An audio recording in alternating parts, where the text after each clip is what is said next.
Atos 20, versículo de número 17.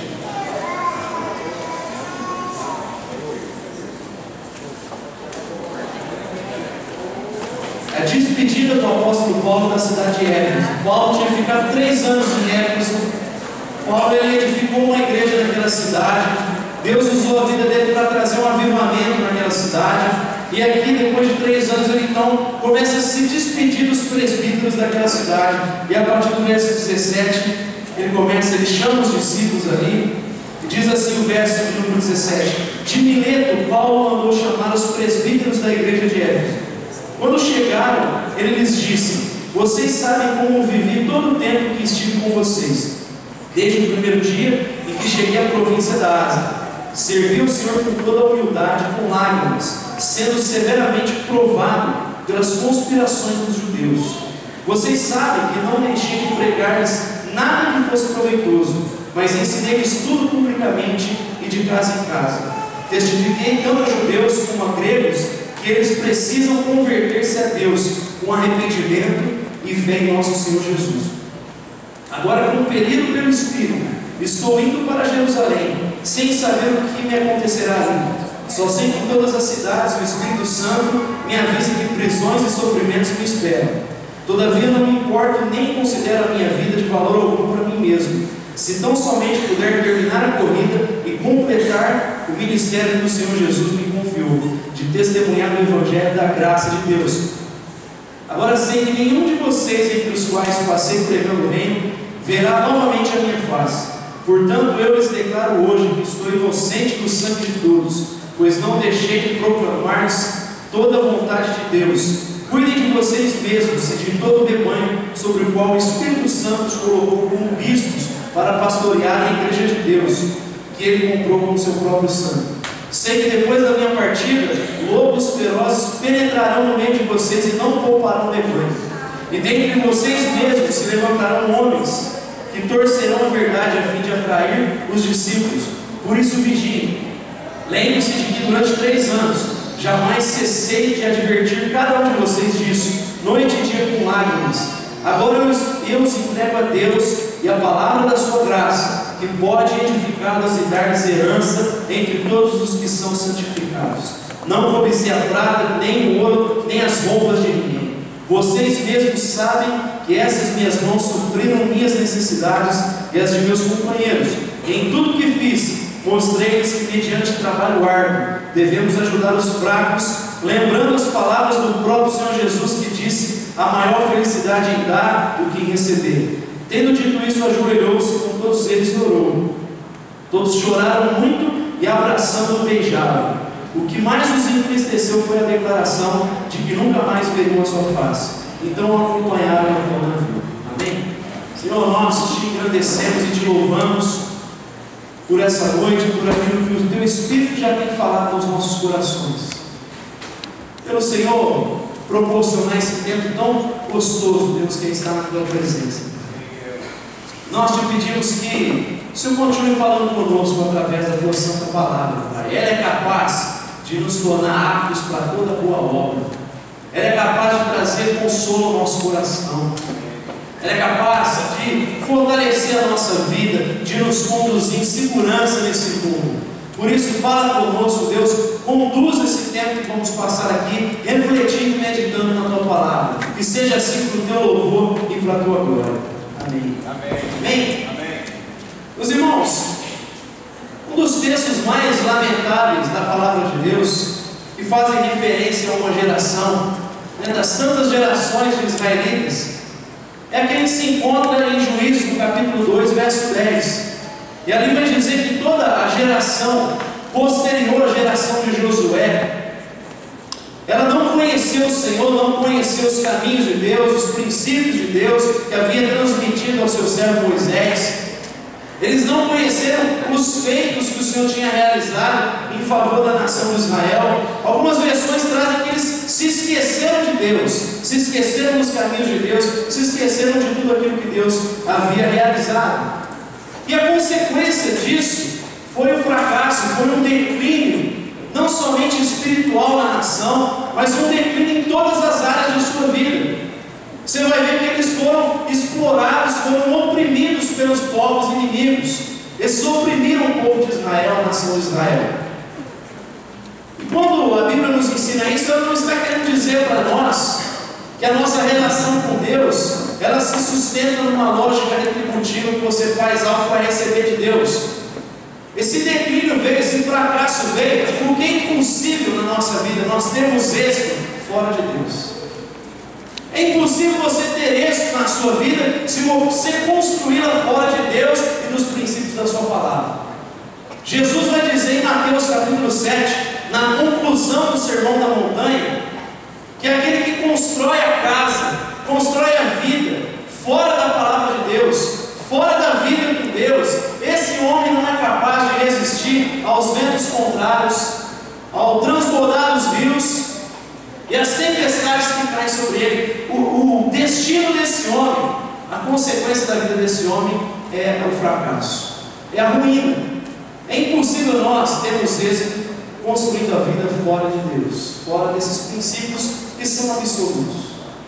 E nós temos presenciado um tempo em que fundamentos têm sido arrancados, em que verdades têm sido tiradas, em que Deus tem sido colocado cada vez mais do lado de fora da vida social. E se nós, meus irmãos, não formos sábios o suficiente, se nós não prestarmos a devida atenção, é muito provável que nós venhamos a perder a vida de pessoas amadas que Deus coloca no nosso redor.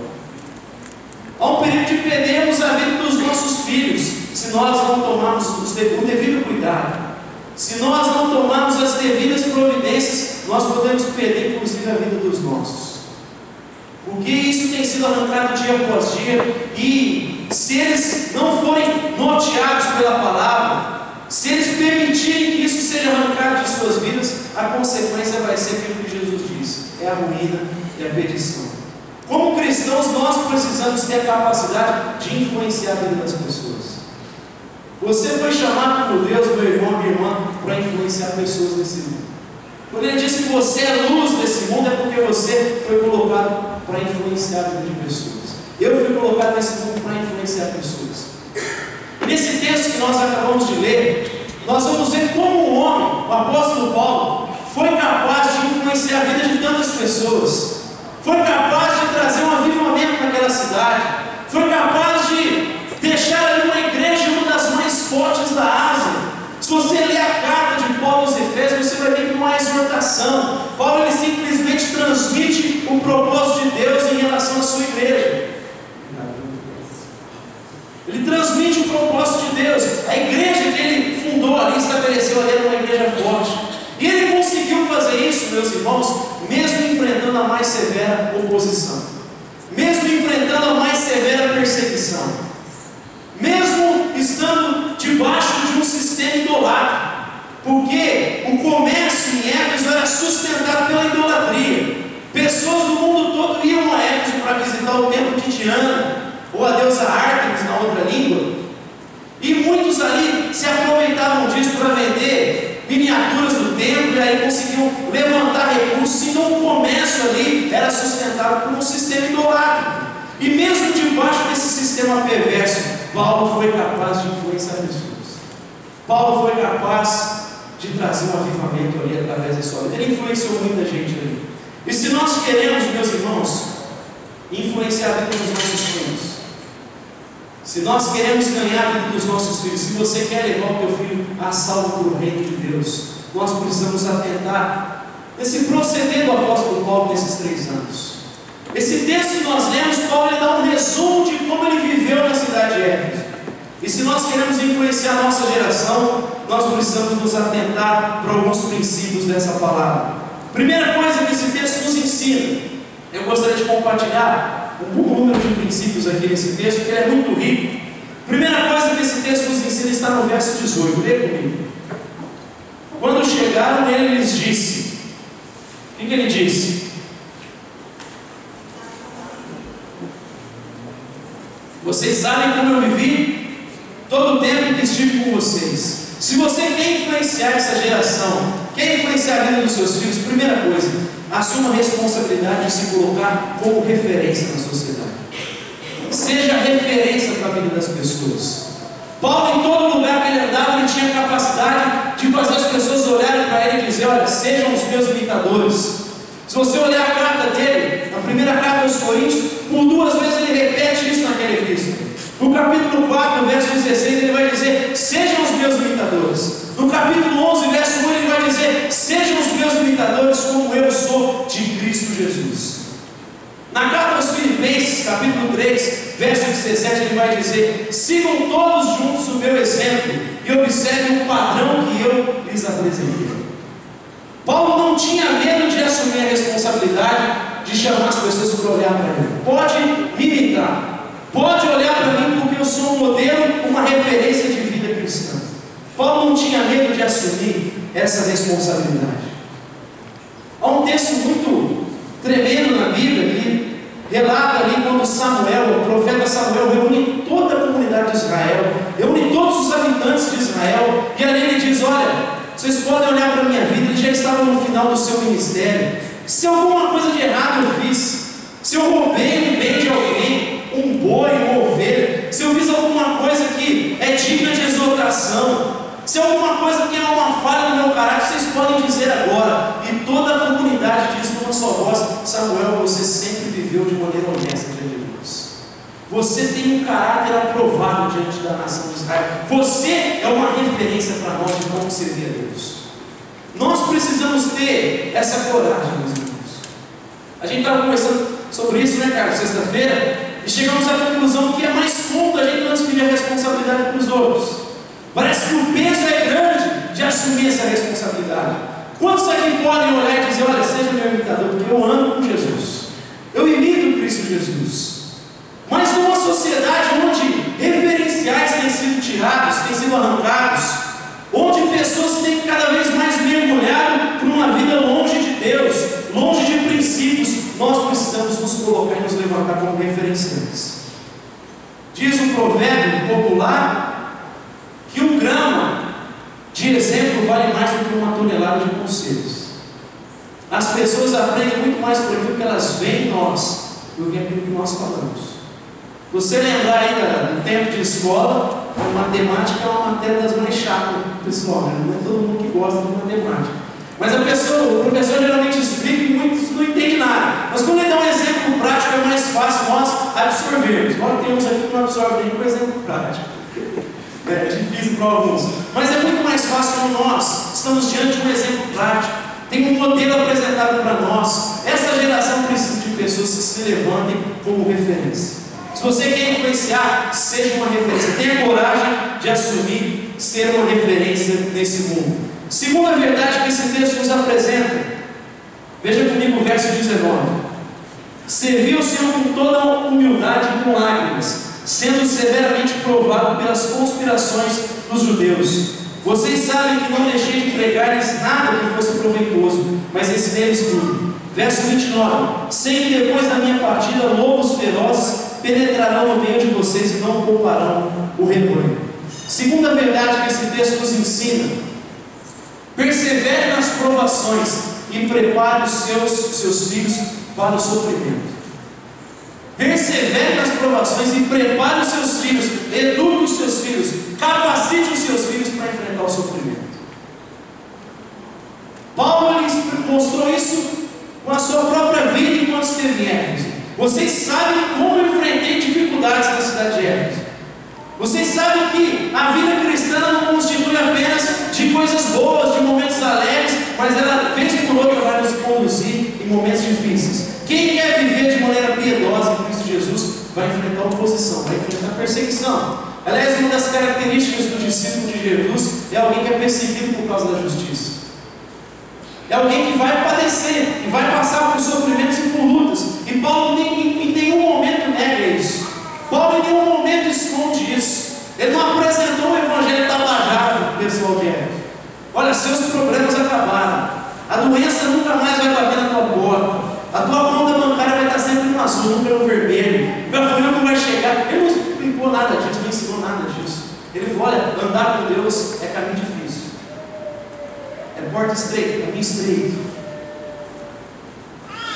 Um escriba vendo Jesus, a popularidade de Jesus, falou: mestre, eu vou te seguir por onde é que você for.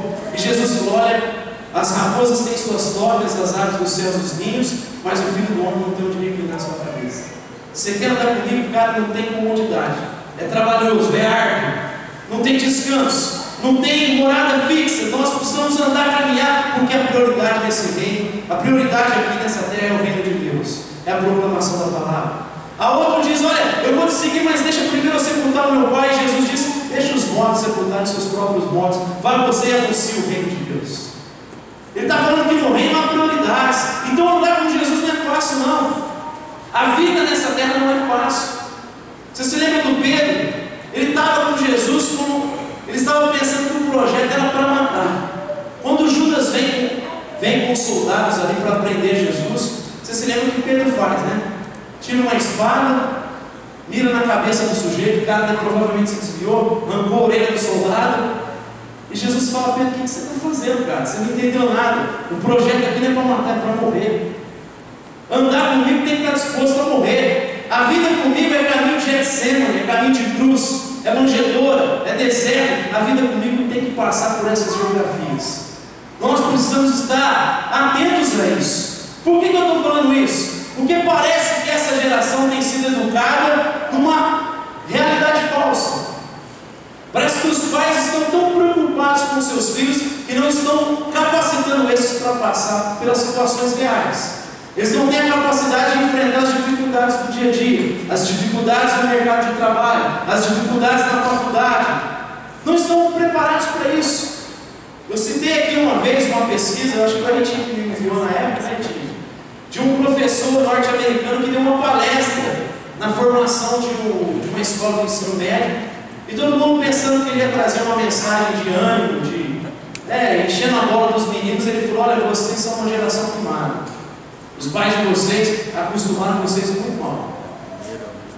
Vocês não estão preparados para as críticas, vocês não estão preparados para as dificuldades, para as lutas, vocês não estão preparados para conquistar as coisas, para batalhar pelas coisas.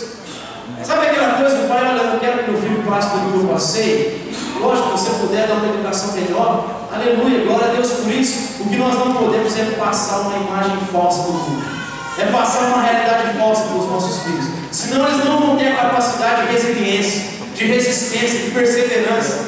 Eles não vão saber enfrentar as dificuldades. Você precisa preparar os seus para o sofrimento.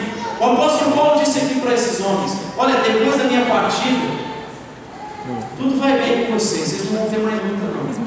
Então, o verso 29 ele falou: depois da minha partida, lobos ferozes vão surgir no meio de vocês. Ou seja, não fica pensando que vai ser fácil, não. Depois que eu sair, pode se preparar, que no meio de vocês mesmos vão surgir lobos.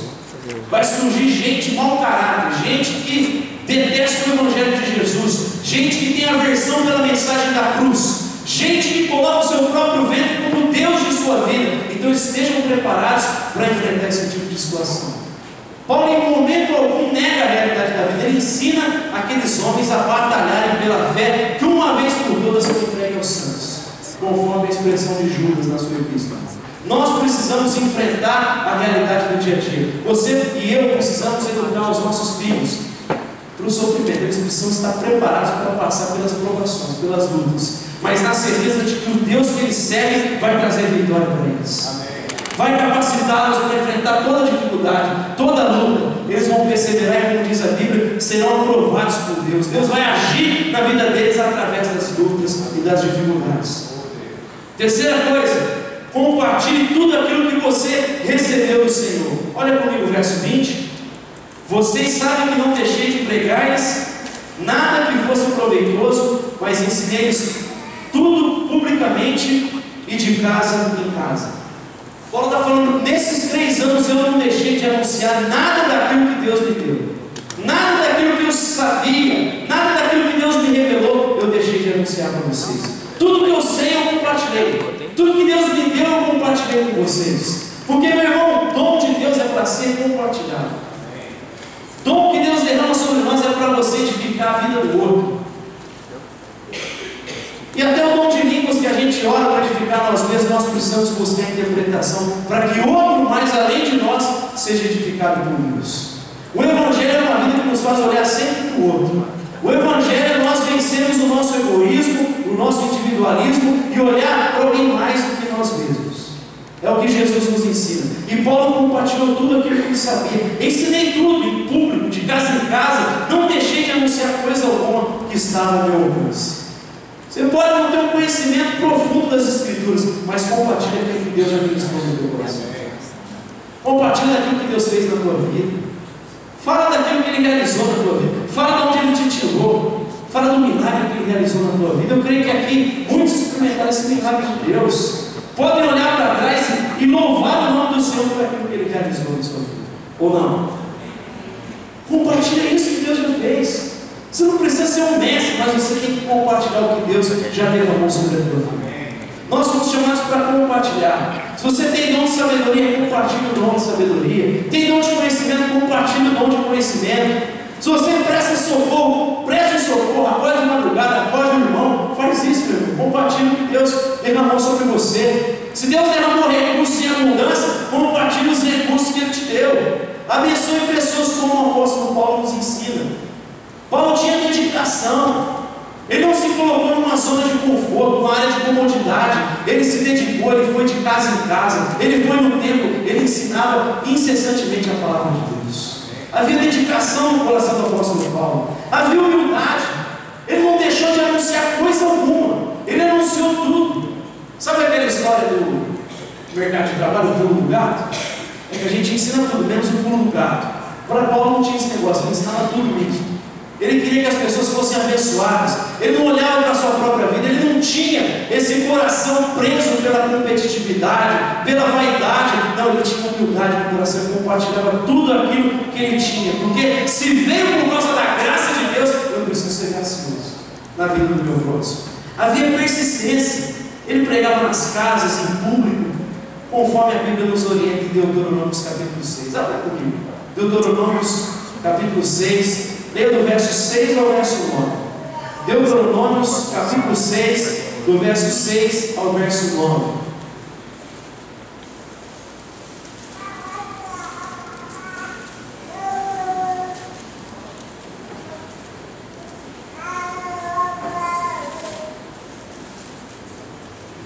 Quem encontrou aí puder ler em voz alta para nós?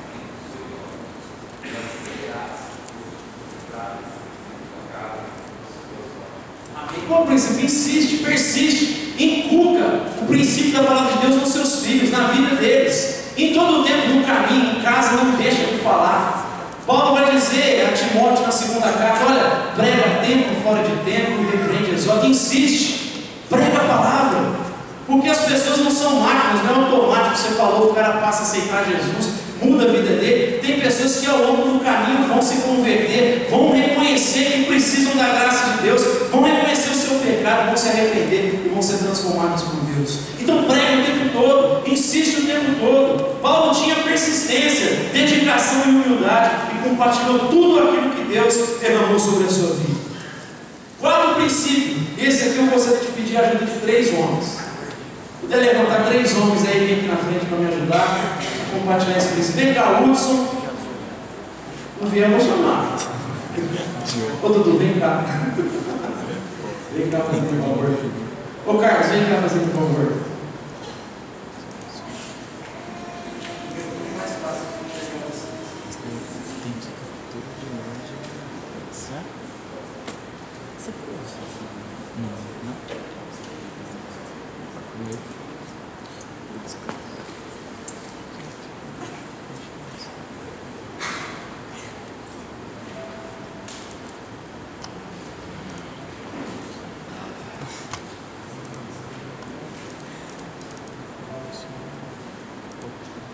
Fazer aqui uma dinâmica com vocês. Faz de conta que você vai escolher o gerente da tua empresa, vai escolher o pastor da igreja, ou você vai eleger o presidente do país. Eu vou apresentar 3 currículos aqui, eles vão permanecer de costas. Vou apresentar os 3 currículos e você vota em quem você escolhe. Primeira pessoa aqui muito gente boa, um cara muito humilde, só que ele é ruim para conversar, né? Muito de comunicação. E ele está no Brasil porque ele, na verdade, cometeu um assassinato aí em outro lugar, ele veio para cá fugindo. Segundo aqui, esse cara aqui, olha, se precisar, ele é um revolucionário. Se precisar pegar em arma para fazer revolução, ele vai fazer. É quase um comunista esse cara aqui. E esse último aqui, ele tem uma família muito boa, muito respeitada na cidade. Ele tem um bom conhecimento teológico, ele tem uma boa educação, ele é muito capaz de influenciar pessoas. Aí vocês escolhem, quem que vocês votam? Quem vota no 1 aqui? Quem vota no 2? Quem vota no 3? Beleza. Eu vou mostrar quem vocês recusaram primeiro, como líder de vocês. Vira aí, levanta alto aí o papel. Lembra de Moisés? Moisés provavelmente era gago, era ruim de comunicação. Foi para Midian porque tinha matado um egípcio lá e precisou fugir para Midian.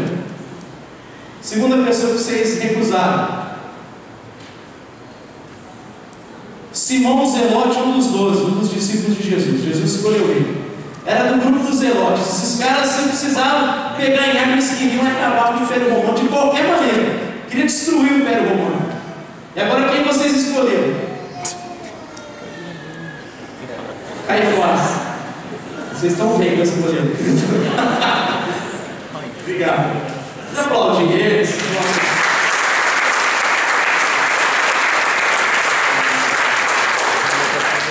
Porque a visão que a sociedade tinha desses homens era essa. Simão era um maluco, revolucionário. Moisés era um cara que cometeu assassinato, era gago, tinha dificuldade para se comunicar. E Caifás era um cara respeitado, de família boa, influenciava as pessoas, tinha um conhecimento teológico. Mas louvado seja Deus, porque ele não vê como o homem vê. O homem vê a aparência, mas Deus vê o coração. Esse é o quarto princípio que nós aprendemos nesse texto. É que nós não podemos fazer acepção de pessoas. Verso de número 21. Testifiquei tanto a judeus como a gregos que eles precisam converter-se a Deus com arrependimento e fé em nosso Senhor Jesus. Paulo falou: olha, eu preguei o evangelho dos judeus, eu preguei o evangelho dos gregos, porque não há diferença entre judeu, grego, homem, mulher, escravo, livre, todos são amados por Deus. Todos são alvos da graça e da misericórdia do nosso Deus, e eu não faço acepção de ninguém. Eu compartilho o Evangelho para todos aqueles que Deus coloca no nosso caminho. Como é complicado quando nós fazemos esse tipo de pecado, caímos nesse tipo de erro. Quando nós olhamos as pessoas pelo status, quando nós valorizamos as pessoas por aquilo que elas podem nos oferecer, quando nós olhamos dessa forma, a Bíblia abomina isso. Tiago vai dizer: olha, se entrar alguém na sua comunidade, na sua igreja, com um anel de ouro, com roupas caras, e você dizer: olha, senta no melhor lugar, e chegar alguém com roupas rasgadas, um mendigo, você dizer: olha, senta aqui debaixo do estrado dos meus pés, você estará fazendo acepção de pessoas, e Deus abomina esse tipo de coisa. Deus não vê como nós. E nós precisamos entender isso, porque Deus pode levantar pessoas valiosas, preciosas, dos lugares mais improváveis. Quando Samuel entrou na casa de Jessé, ele pensou que era o primeiro filho, um cara grandão, forte, guerreiro. Deus falou: Samuel, eu não vejo como você. E Deus escolheu Davi, o caçulinha, que nem o pai lembrou dele, nem o pai lembrava que tinha um filho mais novo ainda. Não, eu não tenho certeza que não é nenhum desses, Samuel. Não, Deus ainda não escolheu, eu não sei quem é. Aí ele manda chamar o Davi. Deus fala: esse homem é segundo o meu coração. E Deus usa a vida de Davi de maneira poderosa. Não faça acepção de pessoas. Não faça, meu irmão, predileção de filhos. Se há uma coisa que pode trazer uma desgraça numa família, é o pai que tem preferência por um filho, que trata o filho de uma maneira diferente da outra, que ama mais um filho que o outro. Você vai ver isso na família patriarcal. Isaac e Rebeca. Isaac tinha preferência por Esaú, cara caçador forte, gostava mais de Esaú. Rebeca gostava de Jacó, que era caseiro, fazia comida. Isso trouxe uma verdadeira desgraça na família patriarcal. Foi necessário anos para que houvesse reconciliação entre os irmãos. Esaú perseguia Jacó, queria matar Jacó de qualquer maneira. Foi necessário anos para que Deus tratasse o coração dessas pessoas, porque houve esse tipo de pecado, houve esse tipo de mal construído e gerado naquela família. de erro. Nós devemos acolher todos aqueles que Deus coloca no nosso caminho. Amém? Quinta coisa, ouça a voz do Espírito Santo de Deus. Versos 22 e 23. Agora, compelido pelo Espírito, estou indo para Jerusalém sem saber o que me acontecerá ali. Só sei que em todas as cidades o Espírito Santo me avisa que prisões e sofrimentos me esperam. Eu acho isso maravilhoso, Paulo. Agora eu estou indo compelido pelo Espírito. Estou indo algemado pelo Espírito. Estou indo amarrado pelo Espírito para Jerusalém. E em todo lugar que eu vou, o Espírito Santo me avisa que prisões, açoites e sofrimentos me aguardam. Deus não deixa de comunicar a sua vontade, não deixa de comunicar os seus propósitos na minha vida. Deus me avisa o que vai acontecer. O Espírito Santo tem essa capacidade, ele tem essa facilidade de se comunicar com Paulo, porque Paulo era um homem sensível à voz de Deus, era um homem atento à voz de Deus. Há uma exortação que se repete no Novo Testamento: aquele que tem ouvidos para ouvir, ouça. Fique atento àquilo que Deus está falando.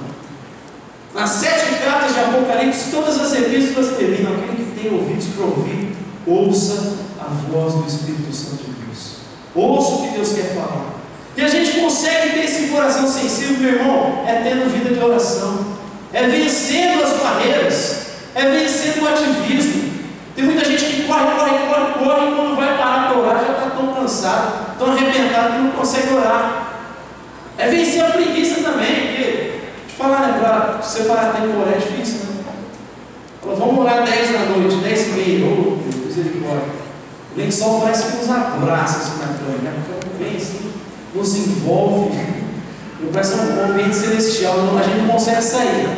Agora chama o cara para jogar bola das 10 às 11, o cara está lá, né? Pode marcar meu nome que eu vou. A gente tem que vencer essas coisas, meu irmão, tem que separar, tem que orar.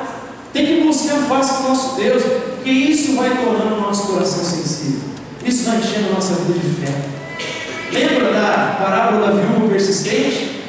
Jesus nos ensinando a orar sem esmorecer, embora ele está falando da perseverança no sentido de buscar algo de Deus para nós, mas também de não desistir de orar, de não deixar de orar nunca.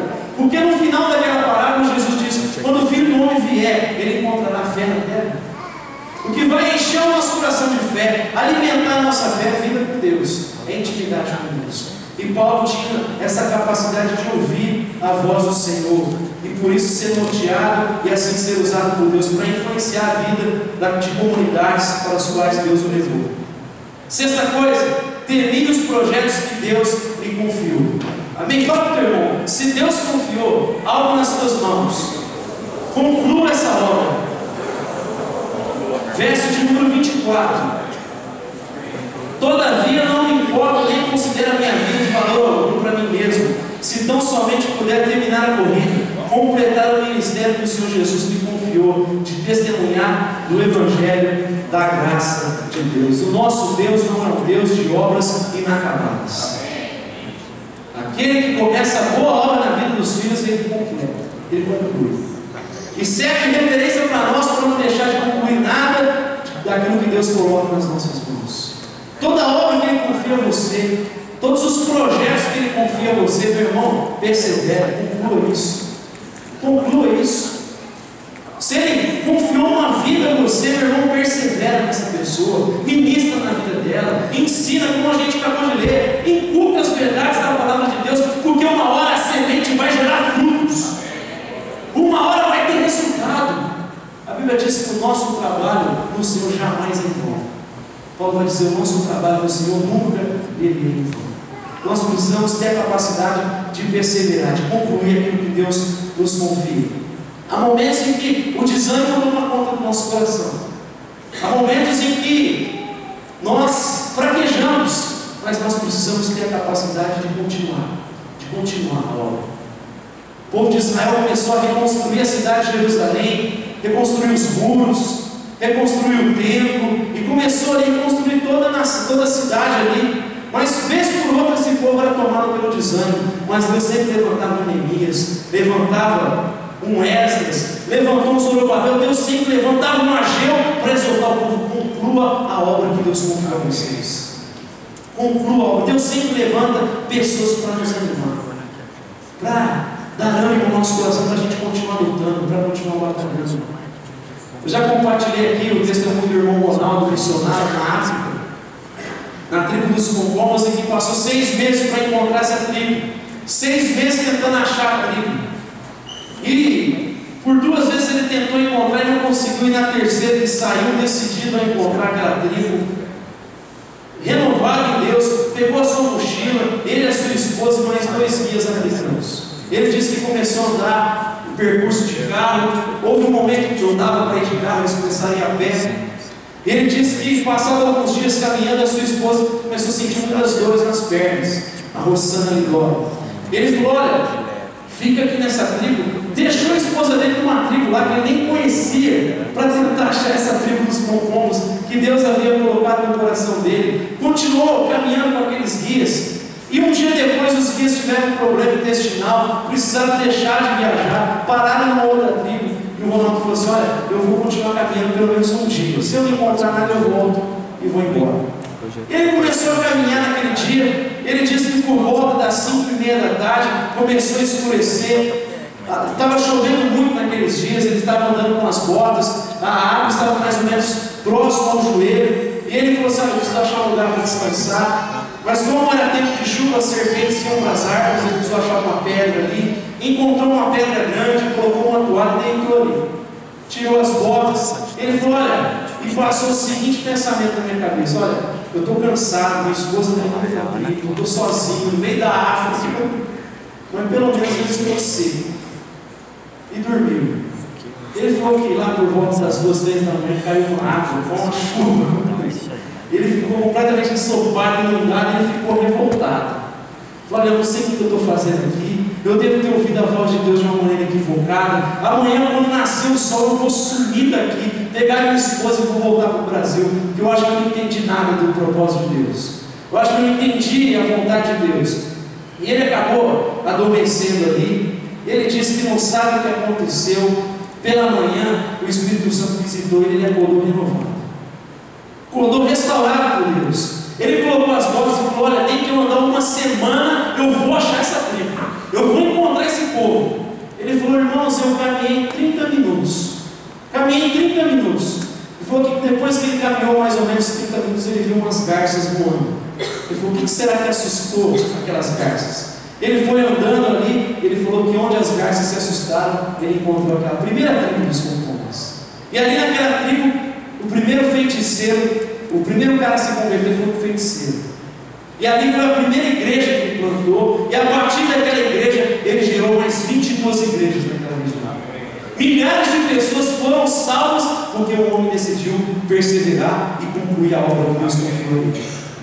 Ele diz: olha, não desista dos sonhos de Deus, não desista dos propósitos de Deus na sua vida, continua perseverando, até o dia que você vê as garças voando, até o dia que você perceber que Deus está com você, vai abrir um caminho, continua perseverando, conclua aquilo que Deus confiou nas suas mãos. Amém? Amém. Sétima coisa que esse texto nos ensina: invista para gerar pessoas maduras e não dependentes. Invista na vida das pessoas para que elas sejam emancipadas e não dependentes de você. Verso número 28, diz assim o texto: cuidem de vocês mesmos e de todo o rebanho sobre o qual o Espírito Santo os colocou como bispos para pastorear a igreja de Deus que ele comprou com o seu próprio sangue. Paulo falou: o meu trabalho aqui acabou. Cuidem de vocês mesmos e do rebanho que Deus lhes confiou. Paulo, por 3 anos, gerou homens maduros, homens que não precisaram ficar dependendo do apóstolo Paulo, embora se precisasse pedir um conselho, é evidente, mas homens que tinham a capacidade de pensar por si mesmos, homens que chegaram e concluíram, tinham a convicção de que o mesmo Espírito que habitava na vida de Paulo habitava na vida deles, que o mesmo Espírito que trouxe Jesus dentre os mortos operava na vida deles, que o mesmo Espírito que capacitou os apóstolos iria capacitá-los para toda a boa obra, e vai capacitar cada um de vocês, cada um de nós, para fazer toda a boa obra. Nós precisamos educar os nossos filhos para que eles sejam maduros, não para que sejam inseguros, não para que tenham segurança para todo tipo de decisão que tenham que tomar. Nós precisamos gerar pessoas maduras, capacitadas. Nós vemos criações nos nossos dias de crianças inseguras, pais que não sabem criar os filhos de uma maneira correta. Nós vemos também na religião sacerdotes gerando esse tipo de relação, criando pessoas dependentes, pessoas que se esquecem de, como cantamos aqui, o véu foi rasgado e tem acesso ao Santo dos Santos e podem dobrar os joelhos e orar, porque Deus irá ouvir o seu clamor e a sua oração. Pessoas que assumem que são sacerdócio santo, povo exclusivo de Deus, que embora tenham que se colocar debaixo de uma comunidade, onde eles são pastoreados mutuamente, mas eles têm a convicção de que eles são a habitação do Espírito Santo de Deus, são casa de Deus. Eles podem estender as mãos, orar por pessoas e elas serem curadas, podem ser usados por Deus para libertar pessoas, porque o mesmo Espírito, como eu disse, que operou em Paulo, opera nas nossas vidas. Precisamos gerar pessoas assim. É que ao mesmo tempo em que há sacerdotes da religião que fazem isso, essa diferença de clero e leigo, que fazem as pessoas sempre pedir uma oração, que fazem as pessoas sempre buscar um intermédio para com Deus, buscam às vezes um pastor ou em outro ministro esse intermédio, e não têm a consciência, a convicção de que elas podem orar, podem buscar a face de Deus. Do outro lado também há muitas pessoas que se acomodam na vida cristã, pessoas que têm 15, 20 anos de caminhada com Deus e que ainda ficam repetindo coisas que têm a ver com religiosidade e não com o Evangelho de Jesus, e às vezes se escandalizam com o Evangelho verdadeiro, genuíno, porque estão acostumados a repetir religiosidade e Evangelho, tradicionalismo e Evangelho, porque nunca foram capazes de fazer uma crítica, de ler a palavra de Deus e ver, analisar, examinar a própria vida, examinar aquilo que crê. Nós precisamos fazer isso todos os dias. Sempre precisamos avaliar a nossa vida, avaliar a nossa fé, questionar a maneira como nós vivemos.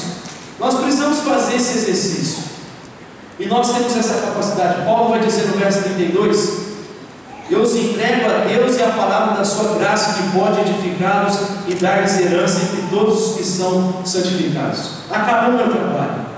Vocês podem cuidar de si mesmos, vocês podem pastorear o rebanho que Deus lhes confiou, e eu entrego a vocês a palavra da graça, essa palavra que torna o homem apto para fazer toda a boa obra.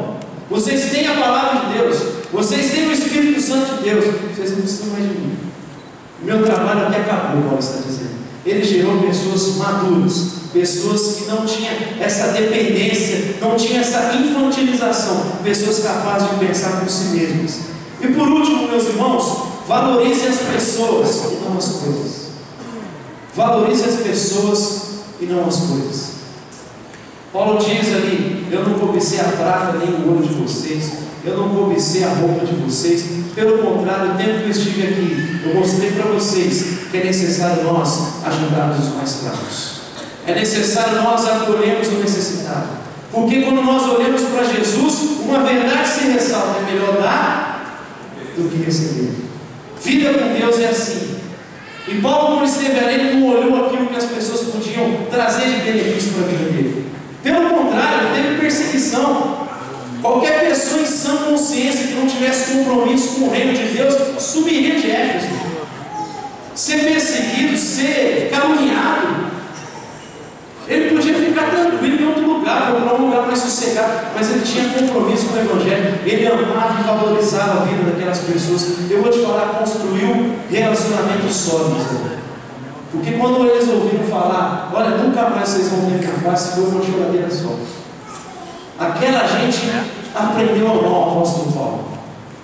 Paulo amava aquela gente, não amava aquilo que eles tinham, amava a vida das pessoas.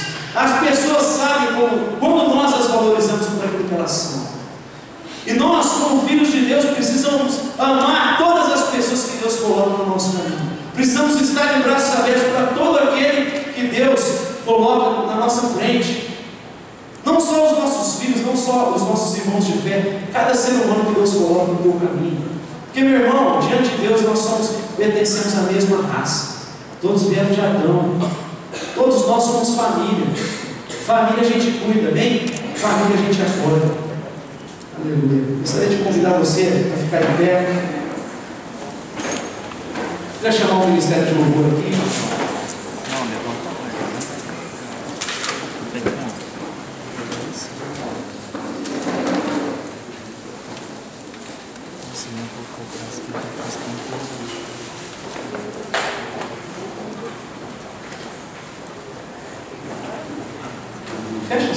olhos. Feche os seus olhos. Pega a tua voz ao Senhor. Nós estamos vivendo, como eu disse no início dessa palavra, tempos difíceis, em que filosofias que não têm nada a ver com a palavra de Deus, com o Evangelho da Graça, onde correntes têm sido lançadas sobre, e tendo os nossos filhos como alvo, tendo essa geração como alvo, e como eu falei, princípios têm sido arrancados. Se nós não formos sábios, nós não seremos capazes, não vamos ser capazes de ganhar a vida dos nossos, de todos aqueles que são amados por nós, dos nossos filhos, dos nossos familiares, dos nossos amigos. Meu irmão, Deus nos chamou para influenciar a vida dessas pessoas. Deus te chamou para ganhar a vida dessas pessoas. Mas para ganhar é necessário nos constituir como exemplo. É necessário nós perseverarmos no meio das lutas, das dificuldades. É necessário ensinar essas pessoas a terem resistência, perseverança em enfrentar a vida como ela é, marcada por sofrimento, por dificuldade. É necessário ouvir a voz do Espírito Santo de Deus. É necessário não fazer acepção de ninguém, de pessoa alguma. É necessário compartilhar tudo que Deus tem colocado nas suas mãos, porque tudo que você tem, meu irmão, vem das mãos do Senhor. Nós não somos donos de coisa alguma. A nossa fé é sustentada numa confissão: Jesus Cristo é o Senhor. Jesus Cristo é dono da nossa vida. Feche os seus olhos e fala isso a Deus nessa noite. Pai, eu não quero perder a vida dos meus filhos. Eu não quero que os meus filhos caiam no mesmo erro daquela geração posterior a Josué, que não te conheceu, que se esqueceu dos seus feitos. Eu quero que os meus filhos, quando se lembrarem de mim, eles sempre tenham o coração aquecido pela verdade que havia um Deus na vida dos seus pais, que era fiel, que caminhava com eles. Quando eles olharem para mim, eles possam erguer as suas mãos e bendizer o Deus de Abraão, de Isaac e de Jacó, e dizer: vale a pena dar para esse Deus, vale a pena servir esse Deus, vale a pena trilhar os caminhos de Jesus, vale a pena seguir o Mestre, vale a pena passar pela cruz, vale a pena enfrentar a oposição, vale a pena priorizar o reino de Deus. Senhor, não permita que meias verdades, não permita que mentiras se alojem no coração dos nossos filhos, das nossas casas. Tua palavra nos ensina que os tempos eles tendem a piorar cada vez mais. Os últimos dias serão como os dias de Noé, como os dias de Ló, onde os homens comiam, bebiam, casavam, se davam sem casamento, onde os homens viviam, mas não se importavam com Deus, porque Deus já não estava presente. Eles haviam tirado Deus de fora da sociedade, não queriam ouvir a voz do Senhor, seguiram o próprio caminho, seguiram as inclinações pecaminosas do seu coração.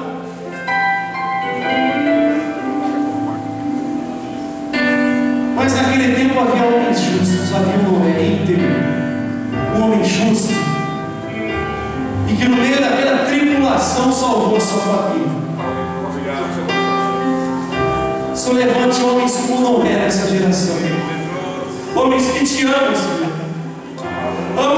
homens que te adoram, Deus, homens que não te negam em momento algum, homens que não priorizam coisas secundárias, mas homens que valorizam o teu reino, a tua justiça, homens que são referência para esse mundo perdido, que está sendo cegado pelo Deus dessa era, mas que o Senhor levante homens aqui que vão brilhar a tua luz, dissipar todo tipo de trevas, Senhor, vão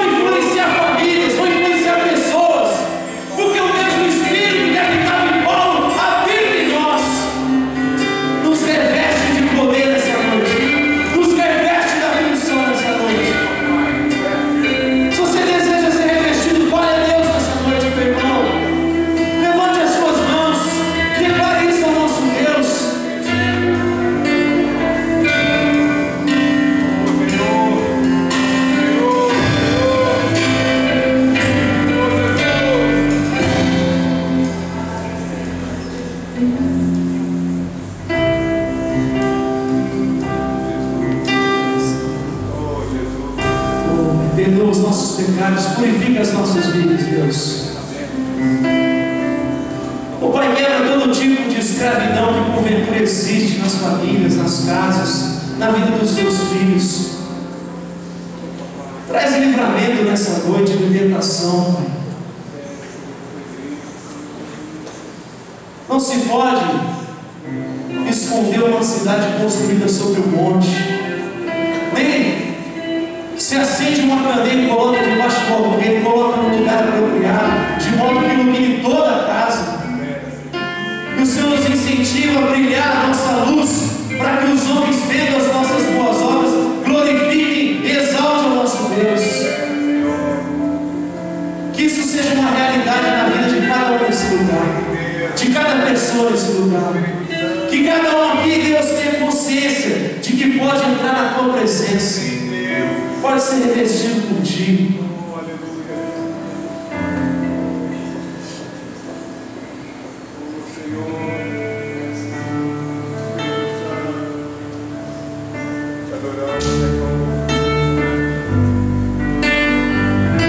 Fecha os seus olhos, vamos adorar o Senhor mais uma vez.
Você